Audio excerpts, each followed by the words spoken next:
Welcome to Marathon Champions, the podcast where running legends Benji Durden, Bill Rogers, and Ron Tabb share their timeless wisdom on marathon training and inspire listeners with their wealth of experience. These champions continue to impact the running world today. Let's change the subject a little bit here. Mike, so when did you start doing the race series from Racing South? The Grand Prix? Yeah, the Grand Prix. Because that was something that really boosted, I think, running in the South. Yeah, I think that we took that it was an idea of like the Tour de France, right? Right. And so in the Tour de France, I don't know about you guys, but I watch it every year, right? And it's cool. And I think what we looked and we go, well, we sure aren't going to run a race every day for 21 days or something, right? I mean, you could, but it wasn't feasible. So, we took, what do we have? We had 12 races on the circuit, and you could count, I think, your top 8 performances point-wise. And then we gave points, like first through 10th or something, like first through 15th, maybe. I think it was 15. Yeah, and then at the end of the year, whoever had the most points won the Grand Prix. And I think our prize was a trip to Cascade a couple of times. Our winners, Cascade would bring them in because they got here. You're getting the most consistent runner in the South, right? May not be the top, but it's pretty good. And then so we had the races. We had Azalea Trail. We had, I'm trying to think of all of them. Cooper River Bridge, Charlotte Observer, when they had their big race. I think River Run and Gates, in Jacksonville, Tupelo, Mississippi, which who would ever go there because the birthplace of Elvis, but they had a museum for Elvis. But they had a good race. It was the Gumtree Classic, I think. Right. Yeah. Maybe Gasparilla was on there. We had a lot of races, and I think it was a twofold thing. One thing, it helped in the advertising because we put a package together and said, hey, if you're on our circuit, you get this many, complimentary ads in the magazine, and but you just pay this much to be on the circuit. But you also had to have prize money. If you didn't have prize money, we didn't want you on the circuit, right? Because we wanted to promote it so that our runner, the Southern runners could make money. I don't know how much you guys can keep up, but it's just an interesting thing on professionalism in running, right? So that was the big change, right? It was already people were taking under, we all under the table, whatever. You had to take money, right? To live. But I was looking the other day, and I think that, you can't argue with success like with New York and Chicago. They're doing great, right? But look at the prize money structure. Yeah. A lot of money, but it doesn't go very deep. No. It's hidden. Well, some of it's hidden, but the prize money itself is very shallow in many ways. Chicago, Kerry does an unbelievable job there, right? Yes. But sixth place doesn't get prize money. No, it should be $1 million first prize. If we want to get real, we got to be like tennis, But Bill, even if you don't, I know there's budgets. I'm not disagreeing. But I'm just saying, if you got so much, I would like to see, and maybe because I'm coaching, I don't know, I'm biased. Yeah. But I think you ought to pay at least 10 or 12 deep. Yeah. Because, I know people are getting travel and appearance and all kinds of stuff like that. Oh, yes. But I think if you're more transparent. Yeah. And look at golf. If you don't play good in golf, you don't get any money. This is what Bob Hodge says. Bob Hodge, who was third in Boston. So my thing was, hey, people be mad, but hey, give you your travel and all, and say, but hey, you gotta run and perform to get and finish to get the money, right? Yeah. And because then you got the people. If like a lot of people we know now, and I won't mention them, but they'll go, hey, I won't be top 10 there. I won't be top 5. So why would I go, right? Because I'm not going to make any money. I can go to some other race, and make a couple $1,000s, for running slow. I think in the World Marathon Majors in each country, they should have a purse for that country. Let's say a World Marathon Major goes to Beijing, China. There should be a purse for the Chinese athletes. And then you have the invited runners too. I will say there are American purses, so I'm not disparaging that at all. Yeah. But sometimes I look at races, and I said we go to quite a few races, but sometimes it's like first place $12,000, second place $5,000. I go, you lose by this much, and you lost $7,000, right? Well, yeah, I had that happen to me at Houston. Then you go down in 10th place, $200, and I'm going, sometimes that's correct. They were way back, but sometimes it's a pretty good field, and I'd say, well, I'd rather say 8,000 for first, but give the 10th place guy at least 500. Yeah. Mike, I think Benji, Ron, I think our sport has been stuck for 20 years. 20 years or so. More than Because that, the money really. that's given out is money for poorer people from East Africa. I say we can do both, and I think it can be done, but we have to treat runners in each country according to the incomes of that country. If you go to Japan, high income, Europe, high income, North America, high income, a lot of Asia, China, pretty high income and everything. So everything is changing, but our sport hasn't. I think the World Marathon Majors is great in a lot of ways, but it hasn't really, I don't know, spread its wings. It has for the average runner, but Well, not for the that is what the purpose of the marathon majors is really is the average runner, because that's where their money comes from. I mean, it's the elite runners are there to get attention, but they are not. I mean, well, you look at fields like at Berlin. I mean, the depth is not there. I mean, they have some really great at the front, but by yeah, the time you get to 10th place, they're not particularly good. I mean, they're good, but yeah. they're not like, they should, something like Berlin should have 10 guys under 210. Well, they probably had seven or Yeah, something. that was their elite invited field. Once they get to Yeah, seven, it's the invitation field is over. yeah. And the same thing happens at Boston now. I mean, you can't even get in after a certain point. If you're not invited and you're like a 211, 212 marathoner that didn't get invited, you can't even get in. Well, the And fundraising that power. makes that's an interesting thing, switching subjects a tad, but about getting in, one of the things, if you've got sub-elite or elite, say guys that are running 212, which would be good back in our day, right? Right? Yeah, And now it's still good, but if they can't get bottles, yeah, they're totally out of the race. yeah.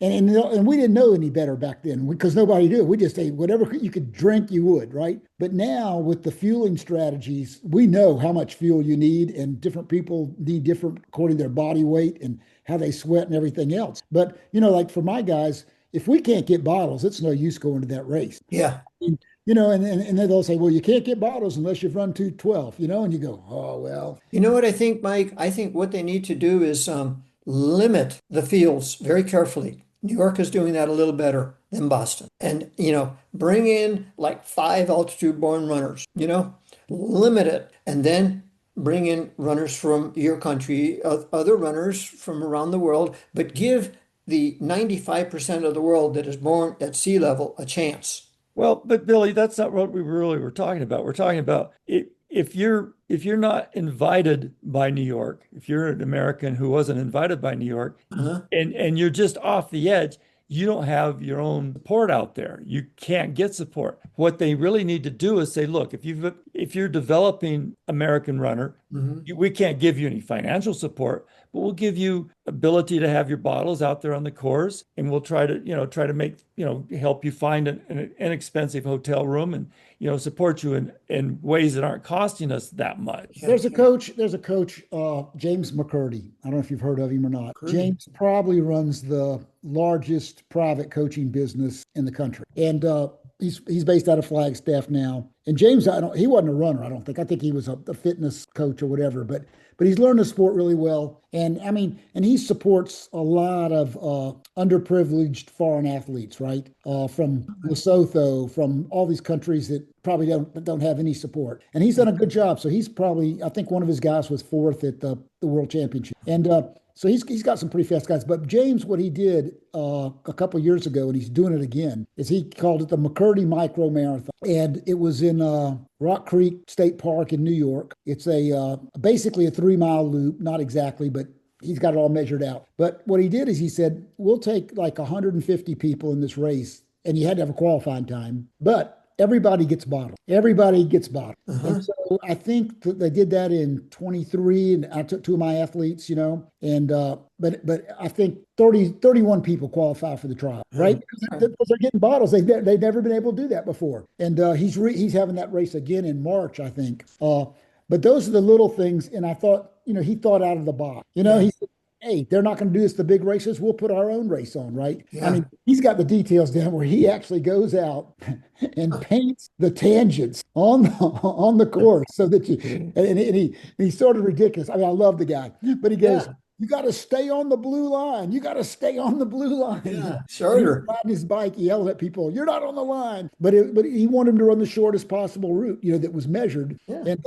but I thought that those are the things that are unique. that are helping to grow as far as the sub elites move into the elite status. Yeah, that's what we need to along work. another line about the sub elites moving up. It used to be if you were a sub elite, you could get free shoes. Yeah. And now if you're a sub elite, you got to be a part of a team like Mike's team to get shoes. And it's not that doesn't go very far either. Used to be there was the pyramid had a huge base. If you were a 31-minute 10K runner in the US, you could get some free shoes. Maybe not very many, but you could get maybe 4 or 5 a year. Now you could be a 2:11 marathoner and nobody will sponsor you. And 2:11 it was good in our day. It's okay today, but somebody's got to be supportive of it, or you're going to just say, well, what's the point? I'm just going to go off and do something else. But you might have been able to develop to be a 2:07 marathoner. Yeah. So maybe we need the post-collegiate coaches like you, Mike, to form an organization and maybe work with the collegiate coaches who have a lot of support and everything and talk to the shoe companies, Well, the shoe companies, I mean, that was how Nike's got really exposed. They supported this because Well, they had a Nike did it, slogan then that- Adidas and New Balance, et cetera, had to do it too. Yeah, I think Adidas started first. Well, yeah, but they weren't supporting that many. No, sub-elites. exactly. And I think, then the early Nike guys, when I first started, it was the slogan was word of foot. We're going to have word of foot. So Word of foot, yeah. If we give everybody enough shoes that are decent athletes, then that will make valid our product, right? It'll confirm that we're a real product, a real running shoe. Right. So now my understanding of this or point of view is that, once you've built your brand, the Nike, the Adidas, Asics, you want to keep that validity, but they already know your stuff's pretty good, right? Yeah. So you can put your marketing dollars other places, right? I'm not saying it's right. I'm just saying that's their thinking. Well, right? it's But right. if you're Hoka, if you're Hoka or On, just trying to validate, you go out and get a bunch of athletes, right? Right. And now that there are those who've been around for a few years, will that continue at the same rate? I don't know. Hopefully, they'll keep doing it. But after you got your name there, how much do you need to put back in? Because we all know, unfortunately, in our sport, my opinion is that the mid-pack runner doesn't care what the winner wore. The mid-pack runner doesn't know who the winner was. Exactly.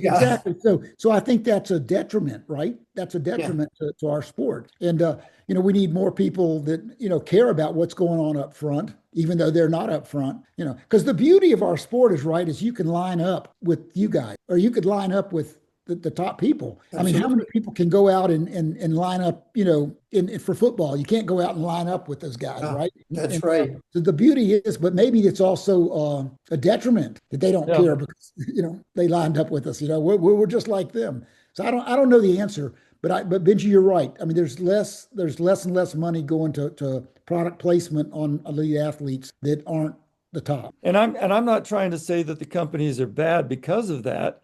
It's just a reality. But it'd be somehow beneficial if we could find ways to at least encourage the sub-elite, as well as figure out. That's what I was talking about is, maybe spread, some of the money a little bit deeper. That's part of it. And that's why I brought it up. That's part of the process. I think the shoe sponsorship is definitely, that. And, it's interesting because if you look and sponsorships deals have gone up quite a bit as far as dollars, right? For the good athletes, right? I mean, there's some people making some pretty good money. Yeah. But and I'm not taking anything away from them. But but if you take a team like with our group or another team, right? If you've got 12 people wearing that product, you don't maybe have to pay them all a lot, but you could taking one elite athlete who gets hurt and you don't get anything out of them for 6 months. That same money could support 12 athletes. You're talking about visibility, Mike, I think, and I think Nike is moving back to going in stores because. Yeah, we have running stores. We know how important they are. I always thought they made a big mistake going made a huge mistake, only. They made a huge mistake, Bill. I mean, hey, I'll be honest. When I was in charge of global sales operations at Nike. And the budgets, I mean, sometimes you make decisions that probably aren't the best, right? But like for our sales reps, if I had a sales rep that had, say, the Southwest, okay, Arizona, New Mexico, blah, blah, blah, and a store couldn't buy X number of dollars of shoes, it wasn't worth them driving 300 miles to see the store. They have comp now. Yeah, no, no, well, yeah, but now, but you can do all sorts of stuff. And but at that time, some of us said, it's costing us more to have the sales rep go there than that store will buy. And that's not a good decision, And but at the time, you're looking finances, and you're saying, okay, we're gonna not go to that store, right? I think And the other thing is, Mike, Nike is so big. They're in golf, they're in basketball, probably football. You know what I'm saying? They No, got no, probably football. They're definitely in football. so you know what I'm saying. They're not in golf anymore. They that was a losing venture. So I you always wouldn't think so, but I learned that business. I mean, the golf business was extremely different. such big money. Yeah. Well, but I mean, as far as equipment, trying to make equipment cost you a ton to make the equipment. And in the golf industry, and I may be corrected, but at the time, years ago when I was still working, the golf industry, you made to get a driver that comes out, and it was $500. 500. Yeah, for $500. But Yeah. 2 months later, you could only sell it for about $200 Huh. because it was the newness and everything, and it wore off so quick. And say it was costing you $200 to build the product. After a while, you were not making much money. You had to sell it, and so you got this turnover. It's like running shoes. You know the running shoe deal. Why do we have so many models and change over? And I'll go on the thing. It's because of Foot Locker in the past. Okay. People always think the new shoe is going to be better. Yeah, but could it last a year? Yes, right. And most people, I just want the same shoe I just had, but you can't get it. But I'll go back to when I used to call them Foot Locker, and they were great people. But if I went in there and said, "Hey, we're going to carry this shoe another 2 months," they go, "No, I need something new. I need something new." And so we go back and go, make a new shoe, right? Or change the color, make this. And it just became a cycle that you couldn't get out of. Well, Nike kept the Pegasus forever and ever and ever. They've done that. Well, they But kept it the still name. changes. It still Pegasus changes every design's few months. So I just think our sport is so unique because it's global. That's what differentiates our sport from just the US. We gotta take this and fly with it. And I think, I did see that Puma put a ton of money into the Paris Olympic athletes, a ton of money. I think too much, I guess. I read that they almost keeled over as a company or something. But I don't know if when you watch the Paris Olympics, every third athlete was wearing a Puma swoosh. It was hilarious. We started down on the Grand Prix. We talked about that a bit. I think that they've tried to do that sort of the Don's group at one time tried to do that, still does, on a national basis. Yeah, the Road Racing Association of Road Racing Athletes. I mean, that's still, there's some of that going on, and it helps. But I really think it would be good if some of those areas. I mean, races don't really. And that's part of the problem. We have a lot of individuals doing their own thing, individuals as runners and individuals as races, and there needs to be some cohesiveness. I mean, it'd be great if we could have, a Southeast Grand Prix again, or a Southwest Grand Prix, something like for California. I think California may even have something like that going on. But, there's got to be something that runners that aren't quite at the national level can aspire to doing well in their local communities. And that will be a stepping stone to get them to the national level. I mean, we had those sorts of things that, helped us. I mean, because when Ron and Bill and I when we started off, we weren't national level athletes initially. We were just runners at the local level. Well, and there had to be something to keep us motivated. Here's my 2 cents, and when I was coming through, after college, I said, there was no money. We weren't making money. We weren't getting paid to do it. I just had the desire. I said, I was talking to one of my college teammates. I said, his name's Charlie. I said, Charlie, I said, hey, you know what? We're 22 years old, 21 years old. I can't remember then, but I said, we have the rest of our lives to work in front of us to work. And I said, I think we're both good enough to qualify for this is in 77. I said, I think we're both good enough. And I don't even know what gave me the idea that we were, but because we were D2 runners. But I said, I don't want to be 65 and look back on my life and wonder if I could have qualified for the Olympic trials had I made the sacrifices it took to try and qualify for the Olympic trials. And this was in 77. And so we both, we moved, packed up our car, moved down to Houston, crashed with my aunt and uncle in Houston until we could find a job and find an apartment, and our objective was just to qualify for the trials. We weren't, that there was nothing there, nothing, financially to do it. It was just because we wanted to do it. It was something that we wanted to see if we could qualify for the Olympic trials. Ron, that's exactly my speech to athletes now. Almost 50 years later, Yeah.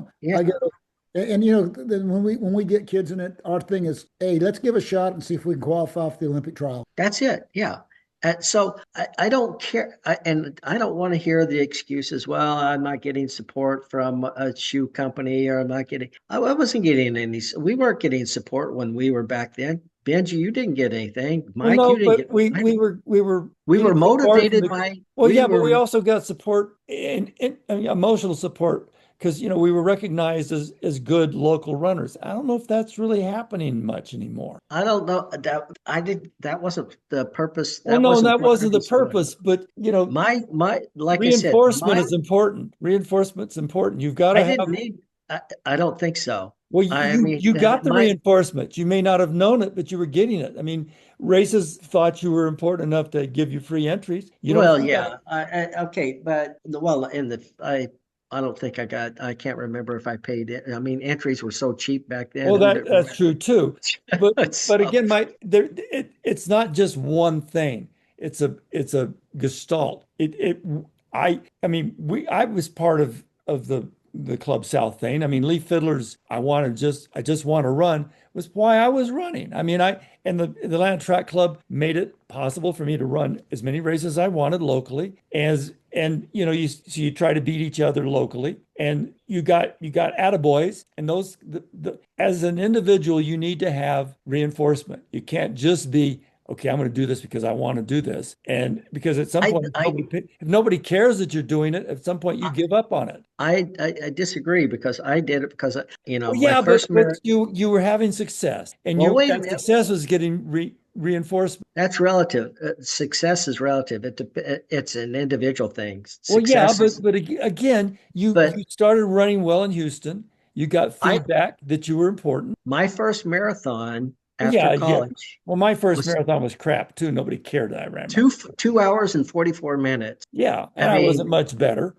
And then a few weeks later, this was in the October of 77. So the beginning, I ran 2:44 in Corpus Christi, Texas. Right. 3 weeks later, I go down to Crowley. I run 2:29 there. Barry Brown won. What was his name? Carpenter.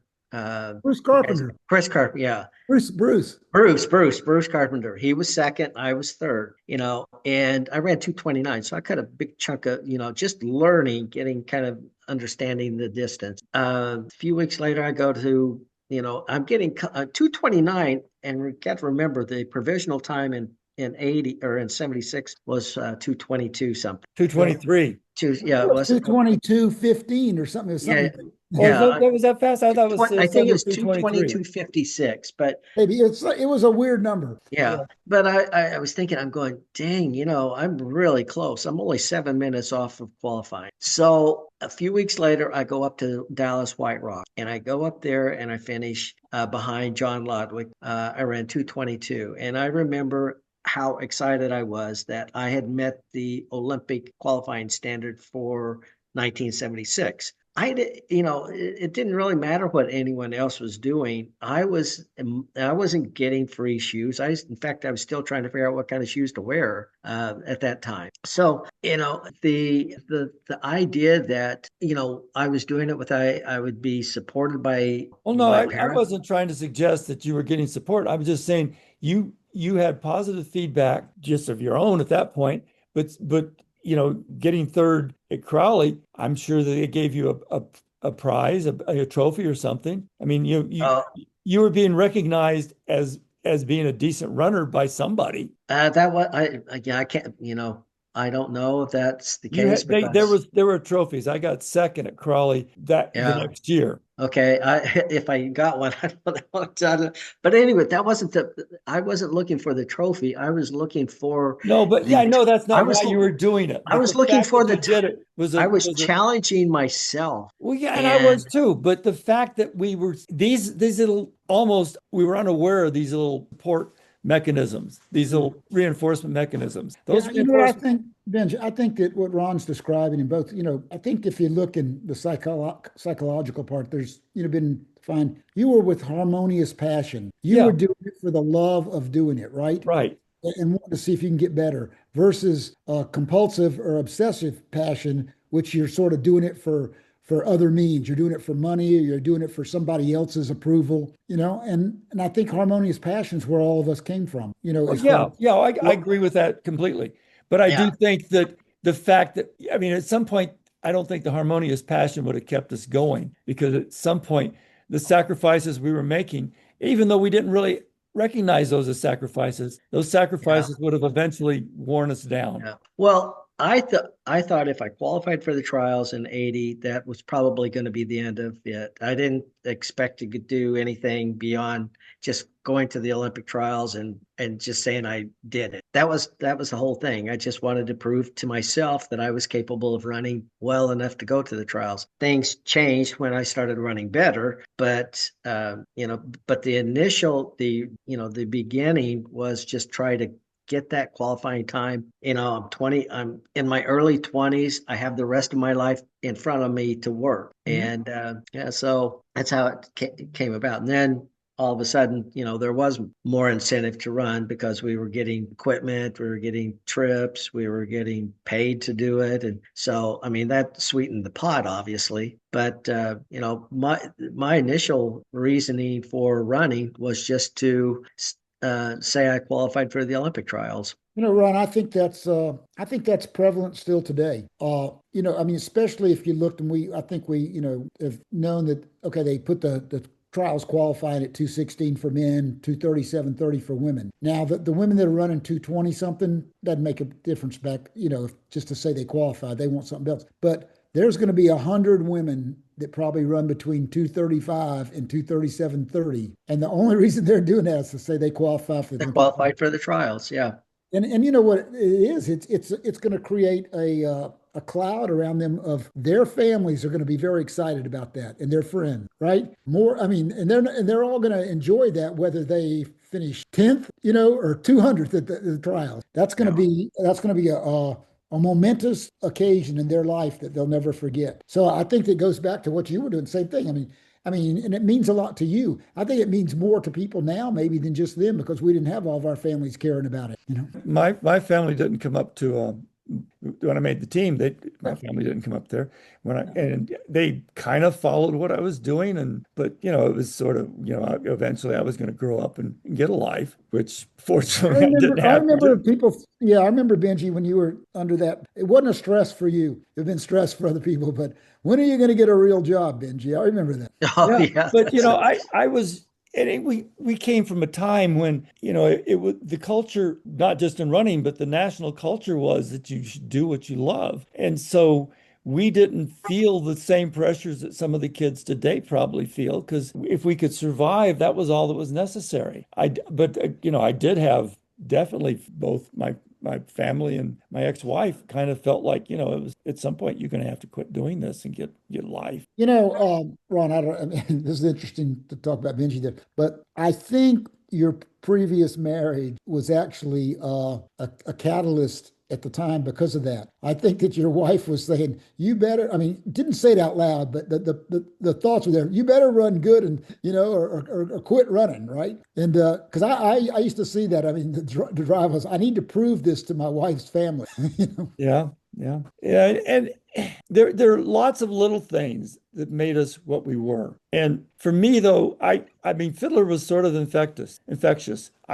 I was going to become a professor. I was studying to become a doctorate in biopsychology, and I was going to become a professor. And I ran as a release during that. And for whatever reason, I got better and better. And then at some point I just said, okay, I'm done with the school stuff. I'm gonna focus more on my running and I worked at Fidipides, sold shoes, but my running then was my passion. It was my focus. And as the better I got, the more that focus became what I Yeah, yeah. Well, that's what happened to me. I mean, like I said, my goal wasn't anything but just qualify because I worked up until that time, full time. And, but I wanted to just challenge. And I think that probably today we don't see that as often as where the athletes or these young runners, they want to challenge themselves beyond college. Mike, you talked about this earlier, that how many of these 10,000 meter runners are going to continue on post collegiately. I was one of those guys that did pursue my running afterwards because I had the dream. I was close enough to the Olympic trials as far as the number of years and months. I said, well, I think there's enough time to do it. And also I had a mentor or coach in college that had run the 76 trials that I had trained close enough to him that I felt like that I was capable of doing what he had done. Well, I think you're right, Ron. I used to years ago, people talk about racing. I'd say there are multiple 4-minute milers walking down the street that never run, right? Yeah, exactly. Of course. But I said there are multiple people like. I mean, I don't know about you, but a lot of us could have been doctors if we'd have wanted to pursue that. Or you could have been good at something else if you want to pursue it. I think it's just, but what makes you really good is you have the ability and you pursued it, right? So, I mean, you did both. I mean, you had the ability, but you pursued it because, I mean, I don't doubt that there are all kinds of people that could run faster and stuff if they did it, but they didn't do it, right? Yeah. And that's part of they didn't take that path, and that doesn't make them any less, but it doesn't make the people who did it any less either. So I think you had a good life, right? And that's why I think that we've enjoyed those things going forward. Looking back, I mean, you said Fiddler. I mean, Fiddler. He said that. I don't know if he even remembers that, right? But I mean, he's had a good life, and and he pursued his running. Right. So, I'm biased because, like I said, I see kids now. Somebody the other day asked us, they goes, you recruit a lot of people for your team. And I go, no, I'm not a college coach. Right. I was a college coach and I enjoyed recruiting for most of the time. But you're selling an institution besides your coaching. You're saying this school can do academically that will take you here. Now, what are you selling? I'm selling, well, you can make the Olympic trials, right? And, I had one guy in the Olympics last year in the marathon, for Virgin Island, and that was a huge thing for him, right? But that's what we're selling. We're selling it's an intangible, I mean, it's just something they can say they did. And I think that's why I say 90% of the people coming out of college don't have that objective or goal. And there's nothing wrong with that, but it's just that's the way it is now. But the ones that do pursue it, I think that, we're seeing a lot of improvement as far as depth, so it's good stuff. I mean, you guys were, forerunners. I mean, and there were plenty others. We were talking about working. What was the guy's name? He was from the Midwest. He had like 3 kids and he worked, I can see his face. Anyway, he worked in a factory and he still ran 100 and something miles a week. I think he ran you can look at Doug Saul Curtis? Eric out of it wasn't Curtis, but it was somebody like that. Though. yeah. But I mean, there are a lot of examples like that. Stahl Eric. His name was Phil something, but I can't. Phil Camp? Phil Copas? Cope? Phil Copas. Was it Phil Copas? That sounds like it could be. It was one guy always said, how does this guy do it? I mean, he runs twice a day. He supports 3 kids and he works in a factory 8 hours a day. I mean, you go, gosh, But it was his passion. It was, exactly. And passion's important. I mean, you can't just do this because you're good at it. I mean, being good at it isn't sufficient. You gotta love. I mean, we've had some young people come through, and you can tell when it's time to. Like I said, there's that obsessive compassion, and there's harmonious, and when you're doing it for somebody else, sometimes like I had one young man, and we just sat down and we said, what are you running for now? I mean, because you could see him struggling mentally sometimes, and I said, what are you running for? Well, I'm running because my stepfather thinks I should. And I go, well, that's not good, right? You should be running because Yeah, you do it because you want to do it. yeah, you want to do it. And it turned out he goes, you're right. And he retired, and he's happy now doing what he's doing. But, why push it? But I think that most of us, we had that harmonious part, right?